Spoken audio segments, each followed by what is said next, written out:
All right, hi you guys. Continuing on with the period of Reconstruction, we're going to begin or begin again, I'll say, with land, labor, and freedom. Now, the idea of freedom is directly tied to land ownership because land is vitally important. Land is a source of wealth. Land gives you options. Land gives man control of his own labor. If you have land, you can grow crops on that land. You can sell those crops. It gives you opportunities. It gives you income. And a lot of these formerly enslaved people will say or insist that I have a right to this land because I've worked this land and my family has worked this land for however many years.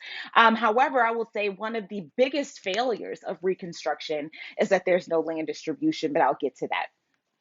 The Freedmen's Bureau. The Freedmen's Bureau was established by Congress in March 1865, and it will continue on for about 5 years to 1870. So 1865 to 1870. The Freedmen's Bureau will establish a number of schools. By 1869, they will have established more than 3,000 schools that will serve more than 150,000 pupils. And they didn't just provide education to freedmen, they would provide resources to a number of people, both Black and white, throughout the South.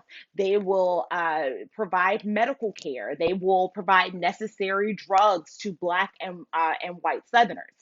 So let's go back to 1865, and we're going to be talking about land reform. So let's go back to 1865.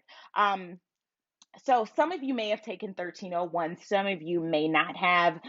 So I like to go back and provide some context. In April 1865, the Civil Wars officially ended, and a few days later, Abraham Lincoln decides to go see a play called Our American Cousin. It's a comedy. Um, a number of people had been invited and provided tickets, including his vice president, Andrew Johnson, who ended up declining going to the play. During the play, there's a moment of applause, and then you hear a shot, and someone swings from the balcony seats in the mezzanine to the stage, and that person will be John Wilkes Booth after having shot Abraham Lincoln in the back of the head. He flees for a few days, but is eventually caught. He is shot when he is caught. A number of conspirators will be caught as well, and they will be hanged. Abraham Lincoln was a Republican. At this time, your running mate did not have to be of the same party as you.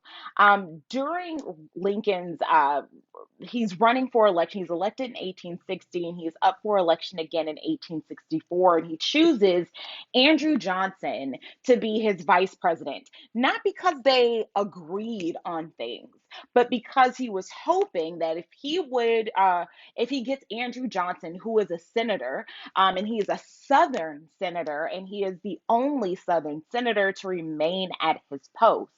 He chooses Andrew Johnson to really kind of balance the ticket, okay? Not necessarily like he doesn't necessarily agree with his politics or agree with him.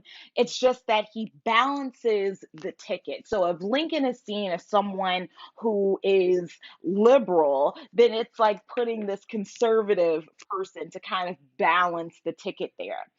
After Lincoln is assassinated by John Wilkes Booth, Andrew Johnson becomes his running mate. And remember, Johnson is a Southerner. Okay, Johnson was born in North Carolina. He moved to Tennessee, and it's in Tennessee that he gained success in politics. He began as an alderman, and then he would work his way up. So he went from alderman he served 2 terms as governor, and he ended up also serving in the state legislature. And so when Johnson becomes president, it's important to remember again that he doesn't see these people, these Southerners, the Confederate States, he doesn't necessarily view them as enemies who turned against the United States, fired on the United States, beginning the Civil War, and then lost the Civil War. Johnson sees them as his people because these are his people. Johnson, I will say, was probably one of our most racist presidents that we have had. He was also really intolerant of criticism. He held deeply racist views, but again, he was chosen because he remained. He was a senator from a seceding state that remained at his post. And so he's chosen to kind of sweeten the pot or balance the ticket for Lincoln. By the summer of 1865, right after the Civil War has ended, um, any land that was confiscated or taken by the Union Army, Johnson by this point orders all of this land to be returned to its owners.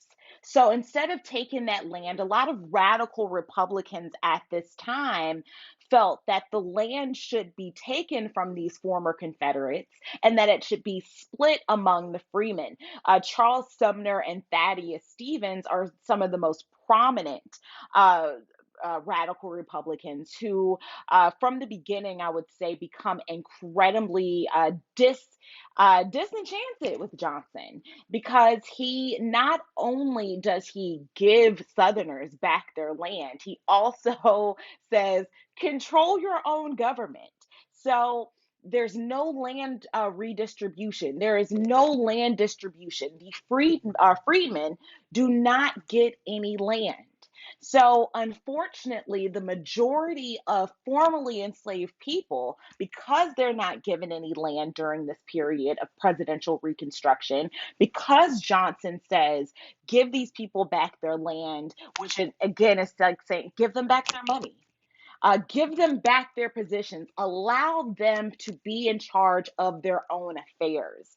So once he allows them to these former Confederates, they go back to their same positions. So things in the South don't really change during presidential Reconstruction.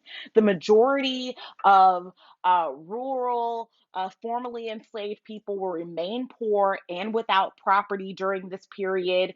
A lot of them, once they leave the plantation, they're forced to return because they have nowhere else to go.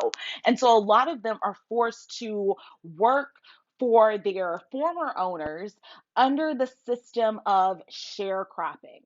So sharecropping was, I would say, economic, an unfair and unjust economic practice in which a black family would rent a portion of the plantation, and the crop that they would grow would be divided between the worker and the owner at the end of the year. So this is how this ends up being, I would say, what is the word I'm looking for? As soon as the video is over, I'll come up with uh, predatory. There we go. That's the word. It was a predatory economic practice because how do you get tools when you don't have money? How do you get seed? How do you, and all of these things, if you don't have any money? You have to rent it from the slave owner. If you don't know how to read or write, how do you go over your slave or I'm sorry, your sharecropping contract? So it was incredibly predatory.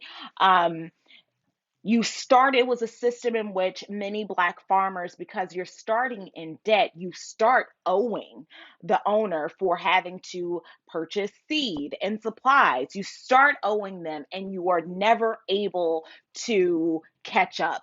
It is a predatory economic system which would keep a lot of black families tied to this land and unable to rise on the socioeconomic scale because it wasn't made for Black people to be able to succeed. White farmers are also struggling because, at this time, the Civil War is not fought. It's not like they have designated battlefields, It's fought in on people's property. And a lot of small farmers are devastated because the majority of people, we like to think that lots of people had these very, very large plantations and had lots and lots of slaves, but not everyone was a wealthy planter. Right?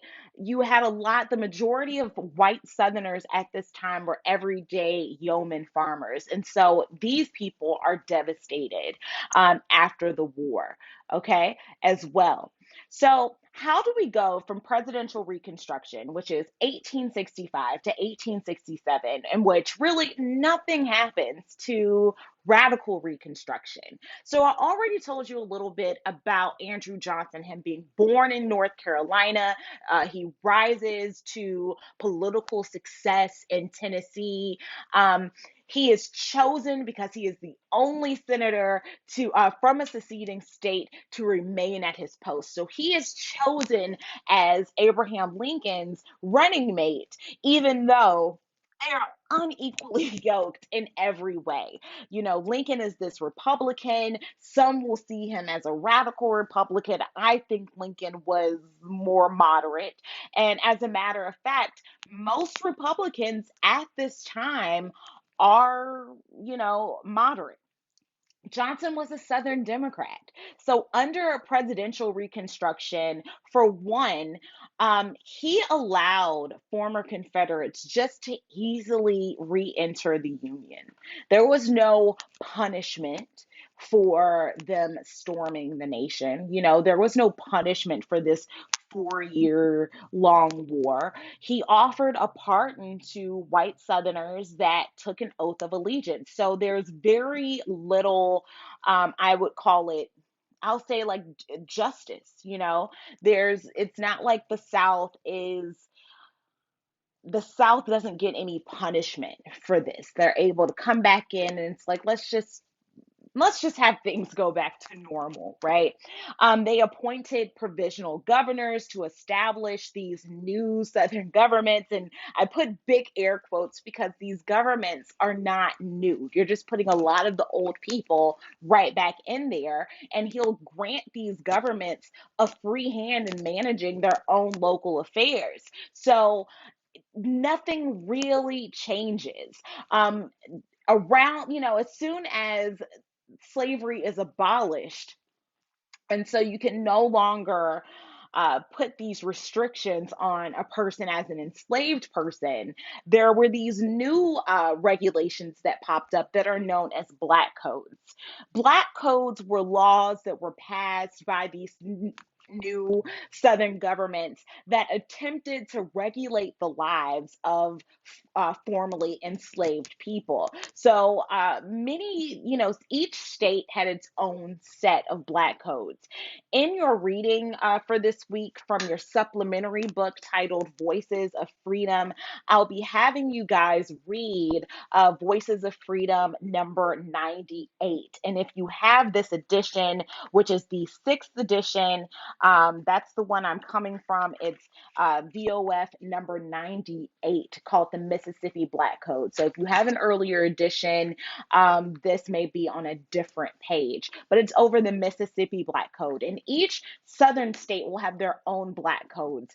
Most of them, however, will deny Blacks the right to testify in court or serve on juries or state militias. They will deny Black men the right to vote. Under these black codes, Black people could be arrested for almost anything. In the Mississippi Black Code in particular, there were laws called vagrancy, where if you were gathered with a few people and you could not prove that you had a job, you could be arrested. And in Mississippi, the penalty for that crime was totally dependent upon the court. And it's during this era of Reconstruction and after well, I'll get to that maybe next chapter. Okay, so the radical Reconstruction, radical Republicans. So radical Republicans are becoming more and more disenchanted with Andrew Johnson because nothing's really changing.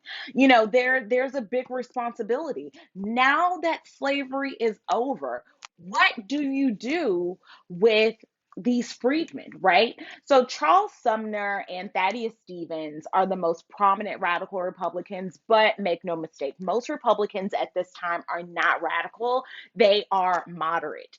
Thaddeus Stevens was like, look, confiscate the land of these wealthy planters, these Confederate or former Confederate wealthy planters, and divide it among the freedmen and be done with it. In 1866, the Civil Rights Bill is passed. So the Civil Rights Bill of 1866 states that all persons born in the United States are citizens, and it defined rights without regard to race.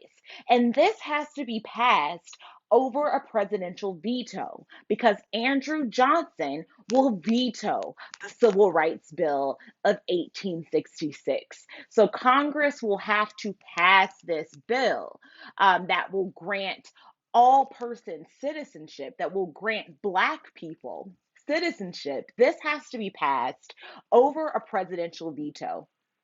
It's solidified in the 14th Amendment, which is passed. The 14th Amendment will grant citizenship to all people born in the United States. So, yes, they passed the Civil Rights Bill, but making an amendment, it puts it in the Constitution, okay?